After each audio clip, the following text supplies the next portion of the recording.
Bismillahirrahmanirrahim. Assalamualaikum warahmatullahi wabarakatuh.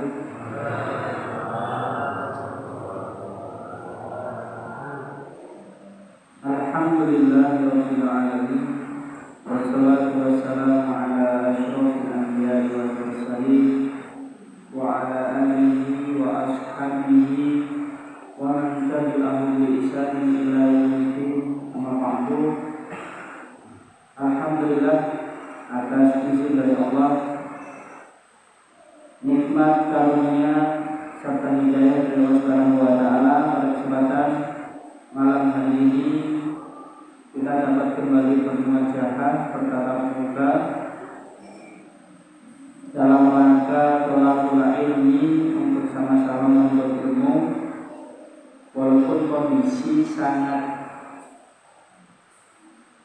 mendukung untuk beristirahat di rumah, sejak tadi siang hujan tak henti-hentinya, namun ini adalah berkah dari Allah Subhanahu wa taala, sekaligus sebagai ujian untuk kita apakah tetap kuat dalam melaksanakan perintah Allah Subhanahu wa taala untuk bersama-sama bertawakal ilmu. Dan alhamdulillah kita yang hadir pada kesempatan malam hari ini di masjid ini termasuk orang-orang yang dipilih oleh Allah Subhanahu wa taala. Amin. Salawat serta salam senantiasa tercurahkan kepada qudwah uswatun hasanah kita Nabi Muhammad sallallahu alaihi wasallam beserta keluarga, sahabat serta orang-orang yang senantiasa istiqomah di jalan Allah Subhanahu wa taala, dan semoga kita termasuk di dalamnya. Amin. Bapak Ibu jemaah pengajian, beri pengabarnya Bu. Saya alhamdulillah. Sebelumnya saya minta maaf karena pekan lalu, 2 minggu yang lalu tepatnya, itu tidak bisa hadir di tempat ini karena masih acara keluarga di Kudus. Jadi alhamdulillah sejak kemarin Pak Triono sudah mengingatkan. Baru kali ini sehari sebelumnya ya. Sebelumnya itu kalau hari Kamis ini jadwal saya ya tadi pagi atau tadi siang biasanya gitu. Maka dari pengalaman sebelumnya, mungkin karena memang baru awal-awal kita memulai, dan kemarin hari Kamis juga saya belum tahu kalau memulai. Nah, Kamis pagi itu kemudian di WA sama Pak Triono, qadarullah posisi saya di Kudus, acara keluarga. Maka alhamdulillah pada kesempatan malam hari ini kita dapat bermuajahah melanjutkan kajian kitab Al-Iman karangannya Syekh Abdul Majid Anjingani. Jemaah Allah Subhanahu wa taala, seingat saya terakhir kita membahas tentang alamatus saa'ah atau tanda-tanda hari kiamat. Ya. Terus Pak Dewa sampai bab apa?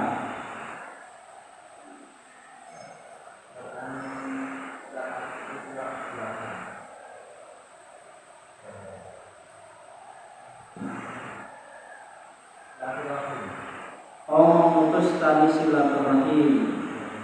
Ya. Berarti baru sampai nomor ke-6. Ya. Taslim muqasar, wa qasar tijarah, wa qasrul ahkam, wa qasrul firat, wa syahadatul zuhur. Kemudian kita akan lanjutkan pada kesempatan malam hari ini yang ke-7 dari tanda hari kiamat yang disebutkan oleh Syekh Abdul Majid Az-Zindani dalam kitab Al-Iman ini. Yang ke-7 adalah kasratul zina wa syurbul khamri, banyaknya perzinahan dan banyaknya orang yang minum minuman khamr. Kita lihat di media televisi saja, sudah berapa artis yang kemudian terkena kasus perzinahan. Ya. Itu yang ketahuan. Ya. itu yang ketahuan dan yang diproses. Ya. Kemudian kalau kita kemudian mau melihat anak-anak muda kita hari ini, bahkan di pelosok-pelosok kampung kita sudah sangat banyak sekali yang kemudian hamil di luar nikah. Banyaknya perzinahan. Saya tahun 2013-2014 setahun tugas di Maluku di Indonesia Timur. Di sana melalui wawancara saya langsung dengan para pelaku perzinahan. Tapi yang sudah tobat akhirnya mereka ngaji ke masjid. Jadi mereka itu sudah mulai biasa berzina dengan lawan jenis ketika usia kelas 3 SMP. Kelas 3 SMP. Maka ini adalah sesuatu yang menjadi kekhawatiran kita selaku orang tua. Bahkan beberapa saat yang lalu saya diajak diskusi oleh salah seorang tokoh kampung yang kemudian mengkhawatirkan generasi anak muda mereka di kampung itu, bahkan bukan anak muda waktu, anak TK. Ada kasus di mana anak TK ngomongnya sudah sesuatu yang tidak baik. Yang dari kata-kata bicara dia itu adalah menunjukkan bahwasanya dia sudah terbiasa nonton video yang tidak baik. Nah, ini semua begitu. Maka kata Allah Subhanahu wa taala, "Inna min asyrafis saah," kata Rasulullah SAW, salah satu dari tanda-tanda hari kiamat, ayarfa'al ilma, diangkatnya ilmu, wa yaksurul jahl, banyaknya kebodohan, wa yaksurul zina, dan banyaknya perzinahan, wa yaksurul syurbul khamri, dan banyaknya minum-minuman khamr. Bapak Ibu masih ingat tepatnya kalau tidak salah di NTB pernah dari wali kota atau gubernur itu kemudian ingin mengangkat minuman khas daerah, yang dimana minuman itu adalah minuman khamr. Pengen diresmikan menjadi minuman khas daerah. Berarti kalau ada pejabat ke sana, tamu, kemudian kemuliaan tamu yang istimewa ke sana, disuguhi minuman khas sana, berarti minumannya minuman Thomas. Yang orang timur itu memberi nama Sofi, bukan tempat belanja gitu. Ibu-ibu mesti apa? Sofi, ya kan? Tapi ini nama minuman keras. Bahasa gampangnya kita apa? Tua. Bahasa gampangnya tua. Maka jemaah Allah Subhanahu wa taala, ini yang ke-7. Kita lanjutkan yang ke-8. Tanda dari hari kiamat adalah apa? Intisyarut ta'amul birriba. Tersebarnya bermuamalah dengan riba. Bapak Ibu ada yang kredit motor lalu, ya kan? Kredit motor reganya, nggak usah kredit motor lah, ya kan? Kalau kita mau lihat bahwasannya secara, saya pernah diskusi Pak Budi, saya pernah diskusi tentang muamalah riba di beberapa Baitul Mal, namanya Islami Baitul Mal. Setelah saya tanya kepada salah seorang yang pernah bekerja di sana, dia mengatakan bahwasanya di tempat saya pernah kerja masih ada ribanya. Teman saya yang saya ajak diskusi ini Pak Bu, dia pernah kerja di BMT yang ada di Solo. Ya, yang ada di Solo. Ya. Saya tanya, tempat dulu kamu kerja masih ada ribanya enggak? Dia nggak jawab masih Pak Bu. Jawabnya kami tidak menghilangkan riba, hanya bisa meminimalisir riba. Kita tanya lagi, lah isi ono ribane apa ora? Sithik, lah isi ono apa ora? Ya kan? Wong pertanyaane ono apa? Ora. Ya kan? Jawaban pertama meminimalisir, jawaban kedua sithik. Ya. Aslinya isi ono ora? Ono ya ada. Saking susahnya kemudian apa? Menghindari muamalah dengan riba. Kenapa Pak kemudian di situ dia memisahkan Pak Bu? Salah satu praktek yang terjadi di tempat dia kerja dulu adalah seperti ini. Ada orang datang ke tempat dia kerja, meminjam uang untuk mendirikan rumah. Tapi akadnya adalah apa? Akadnya jual beli.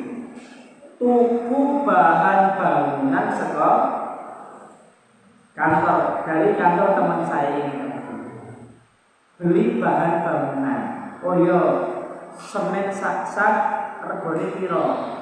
Nek eneng umum regane 50.000 gampangnya Pak boleh. Maka kalau beli di sini karena kamu hutang, maka kami hargai 60.000. Oh ya siap dihitung Pak Bu. Oh ketemunya semene.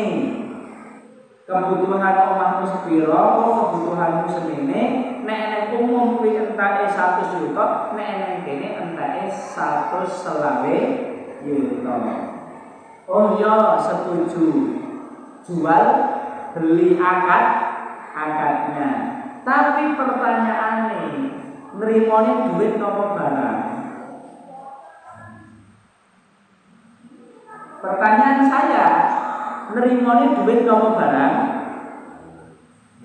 Duit Pak prakteknya. Kemudian kita pertanyaan lagi, lah kuwi nilai duit apa napa barang? Gimana? Nah, seperti itu. Kemudian teman saya beralasan, ini dia beli barang dari kami, mongkon tuku dhewe terus piye? Padahal Pak Bu, kalau kita sudah belajar soal fikih jual beli, itu salah satu syarat dari fikih jual beli sah barang itu dijual adalah satu barang itu sudah kita miliki. Nah barang yang tadi sudah dimiliki oleh kantor teman saya belum? Belum barangnya saya toko. Saya toko besi ya Bu, ya kan? Itu yang pertama. Yang kedua adalah ada serah terima. Lah niki nyerahke barang napa duit? Sing didol barang napa duit? Barang, tapi nyerahke duit. Ini. Maka jamaah Allah Subhanahu wa taala ternyata begitu susahnya. Kata teman saya, aslinya ki aku yang ngerti nek wis salah terus aku ketawa gampang kan ngoten ta ini. Kata dia sebenarnya kalau dari pihak kantor kami itu mau saja rekoso sedikit semuanya sudah menjadi halal. Gitu Pak Bu. Kan gampang. Dari pihak kantor teman saya pergi ke toko bangunan bersama yang pembeli. Dari kantor teman saya memborong di toko bangunan tersebut bla bla bla jual belinya sudah sah. Gitu nih. Tinggal kemudian Mas engko sing jupuk wong iki. Kan selesai nih. Udah, itu sudah selesai, ribanya hilang. Tapi nek kemudian akadnya jual beli nrimone duit 100 juta baline selawe, sing selawe niku untung napa riba? Wah, Pak Budi, ini yang kemudian menjadi PR besar. Ya, ini yang menjadi PR besar. Maka jawab Allah Subhanahu wa taala, la gampil napa mboten Mas ngilangi susah. Bahkan mayoritas yang bekerja di tempat kantor teman saya ini para ustaz. Ngerti ilmu Pak, alumni pondok. Tapi sudah kalah dengan sistem. Makanya merubah sesuatu keburukan menjadi yang baik itu nggak gampang. Ya. Maka jawab Allah Subhanahu wa taala, ini realita yang kita tidak boleh memaklumi loh, nggih. Boleh angel kancane yo akeh yo wis rapopo. Enggak ada kalimat itu Pak Budi. Kalimat kita adalah kita sendiri harus menyelamatkan minimal diri kita sendiri. Teman saya alhamdulillah sudah keluar lagi. Ya. Saya juga pernah diskusi dengan salah seorang ustaz. Ya, ternyata dia pernah dimintai tolong oleh kepala kantor sebuah Baitul Mal untuk apa? Menyampaikan bahaya riba.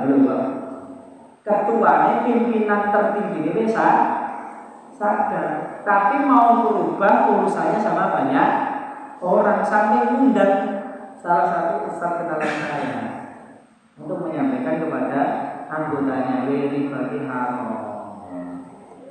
Seperti itu. Maka jawab Allah Subhanahu wa taala, kalau kemudian kita mendapati perihal ini, maka mari kita berusaha menghindari. Gampang apa Mas? Ngel Pak. Ya, itulah tantangannya, itulah ujiannya. Saya pernah waktu ketika uang itu dicetak baru. Ya, kan uang sekarang kan banyak yang baru nih. Maksudnya di beberapa tahun yang lalu 10 ribuan jadi warna ungu. Itu kan belum lama ya. Saya diberi uang oleh jamaah pengajian saya, uang komplit dari 100.000 sampai 1.000 rupiah. 100.000, 75.000, 50.000, 20.000, 10.000, 5.000, 2.000 dan 1.000. Dan itu bukan hanya selembar-selembar, ya, ada yang 10 lembar, ada yang 5 lembar, ada yang 20 lembar. Ada waktu. Tapi dia kerja di bank. Kinten-kinten apane kula nggih jajan napa kula lebetne kotak infak. Nah, ibu-ibu gitu bas emas napa nggih napa Bu? Nominal yang diberikan kepada saya lebih daripada 500.000 hari itu. Lumayan Pak Bu. Saat duit anyar, suruh Pak. Kemudian kita beli yo nek duit anyar nang kerjane neng bank. Terus piye yo? Nah, di sini. Ya kan? Maka cara terus Subhanahu wa taala kita harus benar-benar meyakini bahwasanya dunia itu sesuatu yang sementara. Kalau kita menganggap dunia itu berharga, Pak Bu, maka meninggalkan riba ini susah. Dulu banyak orang kaya kan karena bangkrut jenuh, nggak punya kantor, ya berne omah.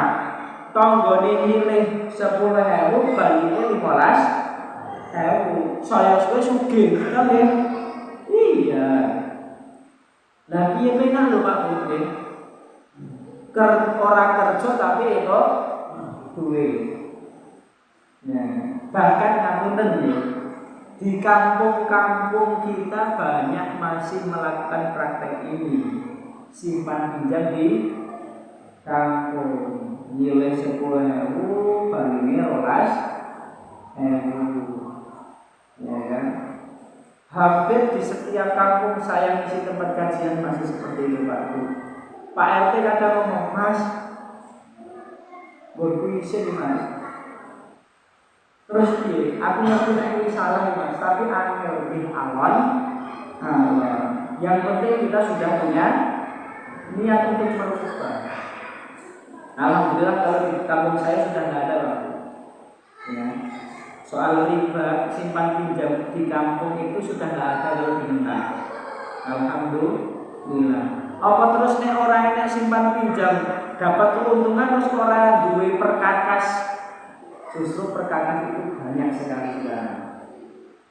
Kampung punya sendiri, masjid punya sendiri, pemuda punya sendiri. Nah, riba itu kita duitnya akeh tapi nggak berkah. Ngerti-ngerti gol hilang entek. Seperti itu. Maka sekarang Allah Subhanahu wa taala disampaikan waqad intasyara at-ta'amul riba fi zamanina an tariqil bunuk wa ghairuha.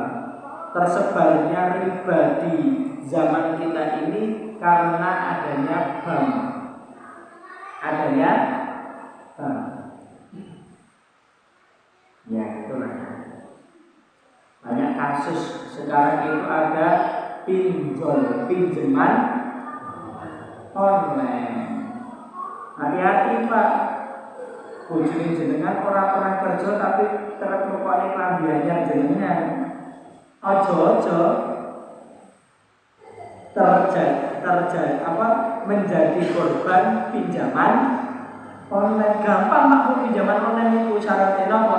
Jenengan ngunduh aplikasi di HP, daftar foto KP, foto KTP. KTP di foto cekrek, jenengan foto cekrek dikirim, langsung duitnya ditransfer ke rekening jenengan. Ya. Enak banget, orang apa-apa itu silihan duit, ngantri orang ngantri, goreng rumah Pak. Makanya hati-hati. Kemudian yang ke-9, ya.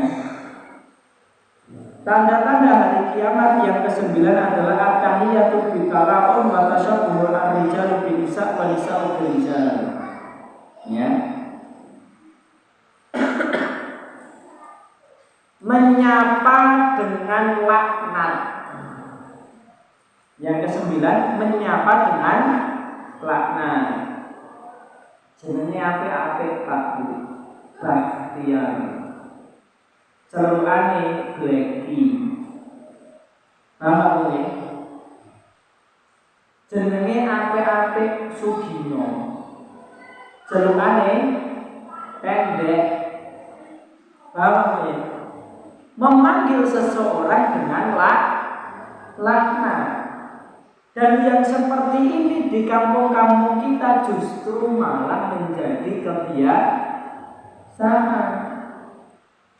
Ya, saya punya teman itu celukane letong. Coba. Letong. Ya. Letong sapi. Kenapa? Ya kasusnya ketika kecil dia pernah jatuh ke letong sapi. Akhirnya digarapi, dipanggil sama temannya sejak kecilnya letong. Sampai besar. Sampai sekarang sudah punya anak 1, 2, 3, 4. Celukannya masih letong. Dan ketika diceluk letong, memo. Ya. Maka ini sesuatu yang terjadi di antara kita. Padahal dulu Rasulullah SAW mengajarkan kepada kita. Ada kisah di mana teman Khadijah, istri Rasulullah SAW yang pertama, namanya itu Al-Jasamah. Pak Bu, sing pun angsal ujulan diunjuk, sing pun angsal sate kali dihar bersama-sama. Oke, cilik-cilik pun telat nih. Moga sambil dihar, sambil hujan-hujan kan enak Pak Bu ya. Enggak apa-apa, santai mawon. Maka jalan Allah Subhanahu wa taala ya. Kemudian apa? Dipanggil dengan nama Jasamah. Apa itu Jasamah? Jasamah itu Pak Bu artinya nopo? Kelentrak, kelentru, kemproh, males. Ya. Kotor, lelet, lemot. Ya, seperti itulah. Maka Rasulullah SAW kemudian mengganti namanya. dengan nama ya hasanah, wahai perempuan yang baik. Nah, ya. Jangan kemudian nama sudah bagus-bagus diganti letong, ya kan? Pendek dan lain sebagainya. Padahal Rasulullah menyampaikan kepada kita nama adalah doa. Orang tua memberi nama itu nggak sembarangan, Pak Bu. Ya. Tapi saya punya teman itu ya, bapaknya rotok. Memang dari dulu dia rotok ya Pak Bu. Saya tanya, anakku jenenge sapa? Ginas. Anaknya namanya Ginas. Lah, kok Ginas itu apa artinya? Terengginas. Ya. Jadi ben anak itu ganas Pak Bu. Mulai kok mulai ini Pak Bu. Iya kan? Mulai Masya Allah. Pantesan itu doa. Kok ya aneh-aneh mendoben sak lanang kok ben ganas terengginas. Ya kan? Maka jangan Allah Subhanahu wa taala ini harus kita perhatikan. Islam itu adalah agama yang syumur, yang begitu sangat memperhatikan walaupun itu perkara yang kecil. Kemudian disambung wa tasabbu rijalu bin nisa wa nisa'u bin rijal, serta apa? Laki-laki menyerupai perempuan, perempuan menyerupai laki-laki. Jenengan kalau pengen lihat wong lanang kok ayu aku, jenengan melampahkan Jogja di lampu merah setelah Prambanan, tepatnya lampu merah sebelum pom bensin Kalasan. Kok ngerti ya? Wong saya dulu setiap minggu bisa 4 kali bolak-balik Jogja. Di sana masih ada Pak. Dulu ketika saya SMA, pusat dari mereka para laki-laki yang kemudian merubah wujudnya menjadi perempuan itu di UGM. Saya SMA kelas 3 iktikaf di Masjid Asyuhada di Jogja. Itu masjid peletakan batu pertama yang meletakkan adalah Presiden pertama Republik Indonesia Pak Soekarno. Ya. Di sekitar Tugu Jogja. Lah karena iktikaf sudah selesai Pak Bu, akhirnya apa? Saya jalan kaki ke UGM, pengen delok UGM iki kaya ngopo. Padahal Jogja itu di tengah kota, UGM itu pinggir lor. Sesampainya di UGM, yang saya dapati adalah ternyata di lampu merah sekitar UGM isine mau napa niku namanya?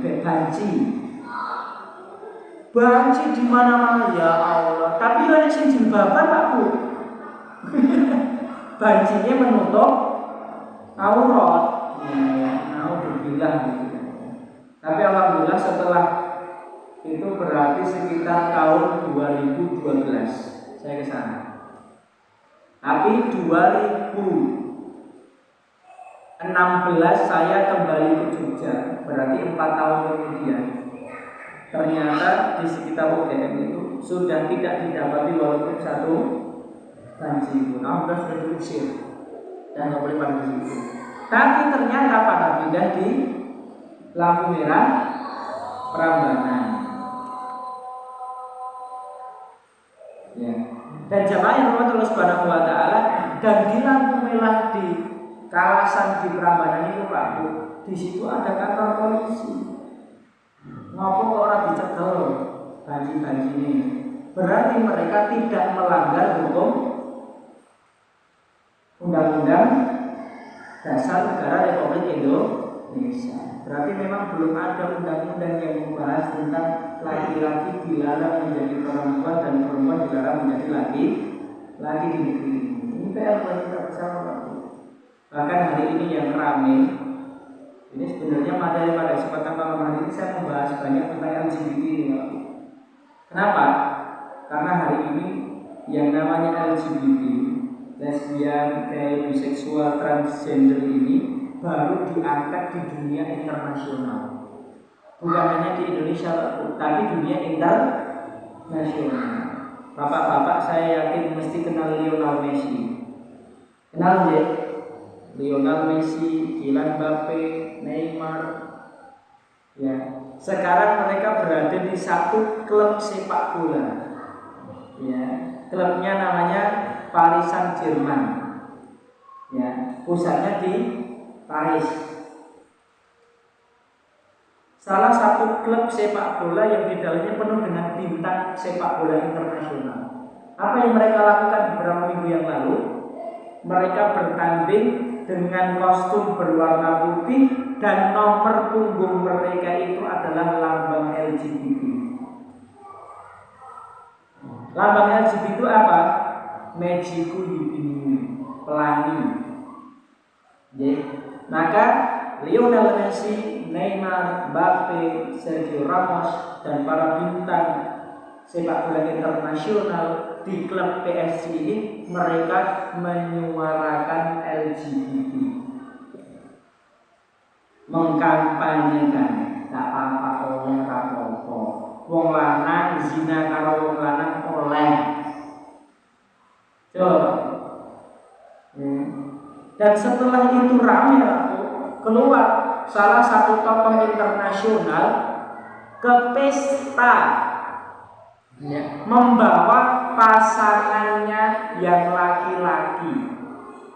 Laki-laki bawa pasangan laki-laki brewokan nganggone gaun. Iya, sakit bayangnya mboten? Ya.